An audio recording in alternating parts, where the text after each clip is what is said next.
अस्सलाम वालेकुम, welcome to bird TV. हम में से तकरीबन सभी लोग किसी न किसी शक्ल में सोने से वास्ता रहता है। जो लोग इस सुनहरी दात को नहीं खरीदते या इसको अपनी मलकियत में रखने के बारे नहीं सोचते, वो इस कीमती मवाद की बढ़ती हुई गिरती कीमतों से मुतल्लिक खबर पढ़ने ही से इत्तफा कर लेते हैं।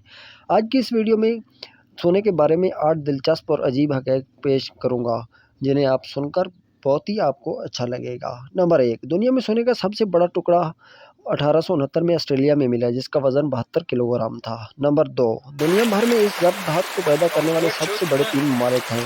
आलमी पैदावार का 1/3 चीन, अमेरिका और ऑस्ट्रेलिया में है। नंबर 3, दुनिया भर में सबसे ज़्यादा सोना भारत में इस्तेमाल होता है। नंबर 4, एक फ़र्ज़ी हकीकत ये है कि अगर दुनिया भर में मौजूद सोने से 0.5 माइक्रोन मीटर का 10 लाख वाला हिस्सा मोटाई का तैयार किया जाए तो इसको कुर्रे अर्ज़ के गिर्द 1 करोड़ 12 लाख मरतबा लपेटा जा सकता है।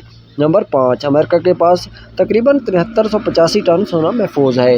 नंबर 6, दुनिया भर में निकाले जाने वाले सोने की तकरीबन मिकदार ज़ेवरात की तैयारी में इस्तेमाल होता है। नंबर 7, खालिस तरीन 24 कैरेट का सोना नाज़ुक और टूटने में आसान होता है, इसलिए ज़ेवरात में निस्बतन कम खालिस सोना इस्तेमाल किया जाता है। नंबर 8, तब के शोबे में सोने को हज़ारों साल से इस्तेमाल किया जा रहा है। इनमें सबसे मारूफ इस्तेमाल दांतों के सिलसिले है, जबकि इसको कैंसर के इलाज के लिए भी इस्तेमाल किया जाता है। जरासीम के खिलाफ मजम्मत के लिए सोना बेहतरीन धात है। ये थी आज की अहम मालूमात। मज़ीद इस तरह की अच्छी वीडियो देखने के लिए मेरा चैनल सब्सक्राइब कीजिए।